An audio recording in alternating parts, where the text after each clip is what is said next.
આ વખતે 10 જ વર્ષમાં તમે જુઓ બદલાવની વાત જે છે એ બદલાવ ક્યાં છે, કેવી રીતે છે, તો કે ભાઈ આ 10 જ વર્ષમાં આપણે બધા જ લોકસભાના ઇલેક્શન વખતે માન્ય નરેન્દ્રભાઈએ આપણું અર્થતંત્ર 11મા સ્થાનેથી 5મા સ્થાને લાયા અને અત્યારે આપણે ચર્ચા શેની કરીએ છીએ?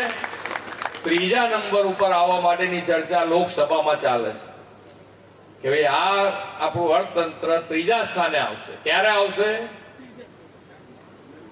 માન્ય નરેન્દ્રભાઈ 3જી વખત બેસે એટલે આપણું અર્થતંત્ર 3જા સ્થાને, અને એના માટે આપણે બધાએ પ્રયત્ન કરીએ અને અર્થતંત્ર આખું અર્થતંત્ર ફરતું રહે, આપણું અર્થતંત્ર આગળ વધતું જાય, એમ આપણી જાહો જલાલી ઓર વધતી જાય.